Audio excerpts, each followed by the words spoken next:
चुनावी संग्राम में कौन कितने पानी में, किसे मिलेगी जीत। चुनाव प्रचार से लेकर मतदान तक और मतगणना से लेकर नतीजों तक चुनावी संग्राम की एक एक खबर देखिए अंबर टाइम्स और ई खबर टुडे के साथ। चुनावी संग्राम। नमस्कार, मैं हूं तुषार कोठारी और आप देख रहे हैं अंबर टाइम्स और ई खबर टुडे का कार्यक्रम चुनावी संग्राम। चुनावी संग्राम के इस अंक में हम आपको मिलवा रहे हैं महापौर पद के प्रत्याशी श्री अरुण राव जी से। अरुण राव जी पिछली 3 नगर निगम परिषद में पार्षद के रूप में चुने जा चुके हैं और तीनों परिषद में वो MIC के मेंबर है और 3 अलग अलग विभागों का उन्होंने दायित्व संभाला है। उन्हें नगर निगम प्रशासन का एक लंबा अनुभव है और इस बार पार्टी की नाराजगी के चलते वे निर्दलीय रूप से चुनाव लड़ रहे हैं। अरुण राव जी भाजपा में बहुत लंबे समय तक सक्रिय रहे हैं, संगठन में कई पदों पर उन्होंने काम किया है, लेकिन इस बार वे निर्दलीय रूप से चुनाव लड़ रहे हैं। आइए जानते हैं वो ऐसा क्यों कर रहे हैं और उसके पीछे उनकी क्या इच्छा है। तो राव साहब, आप बताइए कि आपने निर्णय क्यों लिया? देखिए, मैं करीब 42 साल से भारतीय जनता पार्टी का सदस्य हूँ और कार्यकर्ता होने के नाते मैंने 42 सालों में कई बार लाठियाँ खाई है पुलिस की, विपक्ष में रहते हुए कई बार जेलों में गया हूँ, कई बार मैंने मुकदमे लड़े, ढेर सारे मुकदमे लड़े और पार्टी के जो वरिष्ठ नेता हैं रतलाम के, वो सब मेरी पृष्ठभूमि जानते हैं। मैंने इतना संघर्ष किया, मुझे पार्टी ने ऐसा नहीं, मुझे पार्टी ने नहीं दिया, मुझे लगातार संगठन में कई अच्छे मौके दिए और मैंने अपनी ईमानदारी से पार्टी संगठन का काम भी किया। मुझे पार्षद का टिकट भी 3 बार मिला, मैं तीनों बार जीता और तीनों बार MIC में भी रहा। लेकिन आज जब महापौर का मामला आया तो मैं सबसे वरिष्ठ हूँ पार्टी में और मैं समझता हूँ कि योग्यता की दृष्टि से अगर देखा जाए तो जितने उम्मीदवार थे मैदान में, जितने नाम चल रहे थे, उसमें सबसे ज़्यादा वरिष्ठता के नाते, मैं योग्यता नहीं कह रहा हूँ, मैं योग्यता हो सकता है मैं योग्य नहीं हूँ, लेकिन वरिष्ठता के नाते मैं सबसे आगे था, सबसे पुराना था, सबसे ज़्यादा नगर निगम का अनुभव था तो मुझे था। लेकिन बावजूद उसके एक कमी मुझ में ज़रूर थी कि मेरा पैसा नहीं था मेरे पास, क्योंकि आज का दौर में मुझे कहने की आवश्यकता नहीं है कि गरीब आदमी को तो राजनीति करना ही नहीं चाहिए, पैसे वालों की राजनीति रह गई है। ठीक है, मेरे भाग्य में नहीं था। फिर मैंने आग्रह किया माननीय विधायक जी से कि माननीय विधायक जी, मुझे महापौर का टिकट नहीं मिला, मुझे कोई दिक्कत नहीं, लेकिन कम से कम आप एक पार्षद का टिकट तो मुझे दीजिए, इस लायक तो समझिए कम से कम मैं एक पार्षद के लायक हूँ। वो आखिरकार हाँ हूँ करते रहे और एन समय पर मेरा टिकट काट करके और पुरुष वार्ड में एक महिला को दे दिया। मैं मातृशक्ति का सम्मान करता हूं, लेकिन ऑलरेडी महिलाओं के लिए 50% आरक्षण है, तो पुरुषों का भी ख्याल रखना था।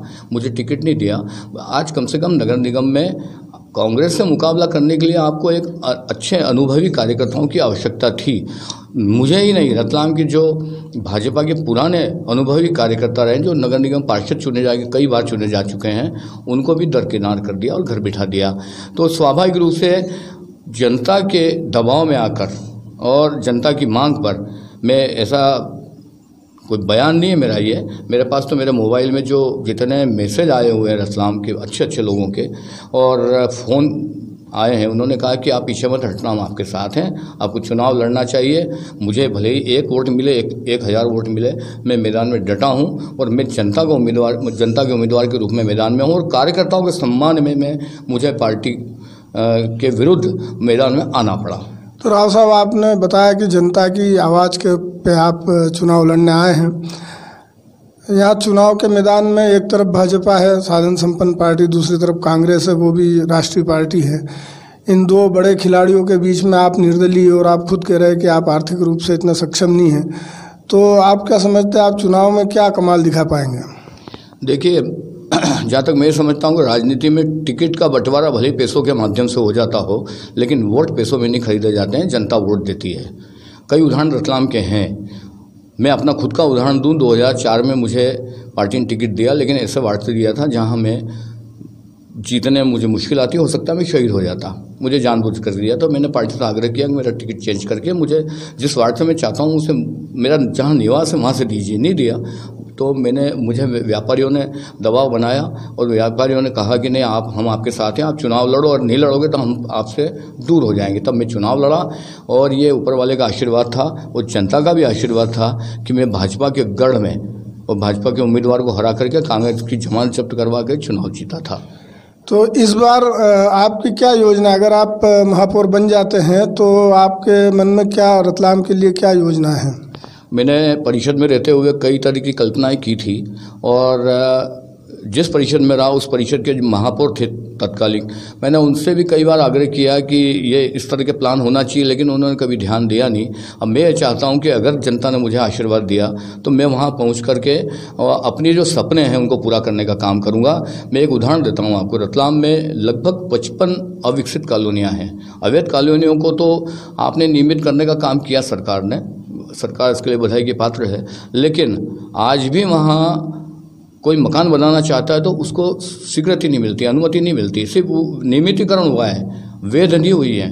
ये जो कहते हैं कि अवैध को हमने वैध कर दिया, ये प्रोपोगंडा है, उसको स्पष्ट करना चाहिए। आज मेरा मान लो अवैध कॉलोनी में प्लॉट है, तो मैं अगर परमिशन लेने जाऊँगा तो परमिशन नहीं मिल रही है मुझे, लेकिन अवैध रूप से बन रहे हैं। आज रतलाम में देख लीजिए, कम से कम 500 मकान बन रहे होंगे।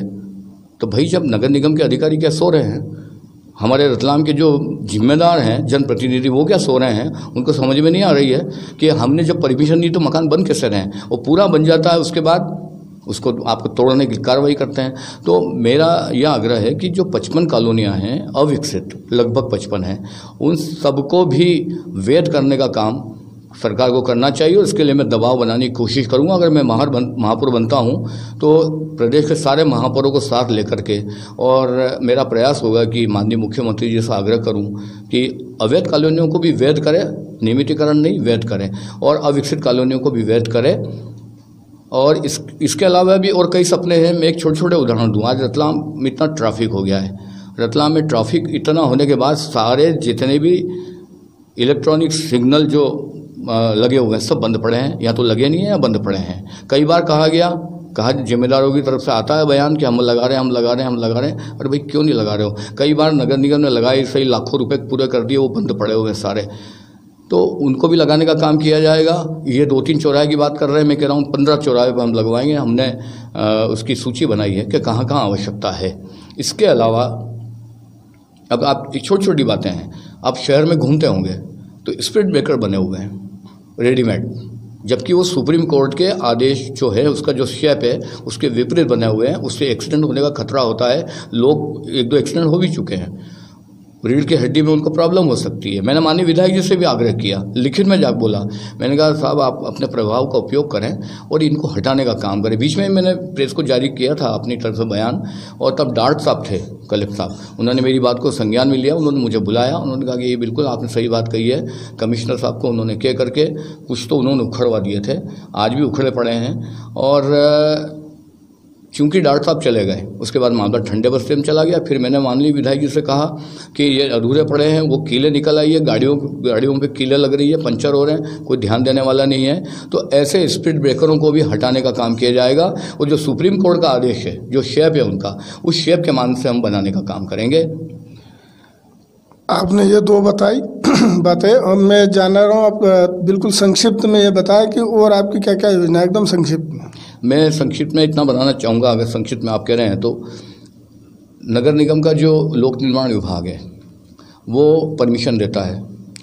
परमिशन देने के बाद मकान जब बन जाता है तो हमारे इंजीनियर वहाँ जाते हैं और जाकर के वो विपरीत बनता है परमिशन के, निश्चित रूप से बनता है। एक भी मकान रतलाम में परमिशन के हिसाब से बना नहीं मिलेगा, वो सारा सेटिंग हो जाता है और ले लिया जाता है। तो मैं एक कोशिश करूँगा कि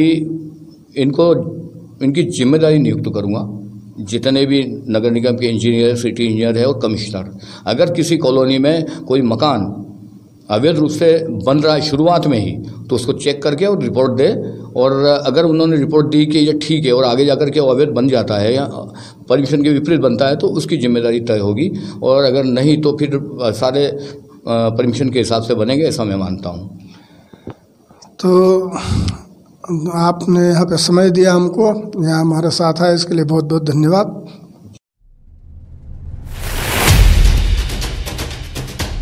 चुनावी संग्राम में कौन कितने पानी में, किसे मिलेगी जीत। चुनाव प्रचार से लेकर मतदान तक और मतगणना से लेकर नतीजों तक चुनावी संग्राम की एक एक खबर देखिए अंबर टाइम्स और ई खबर टुडे के साथ। चुनावी संग्राम।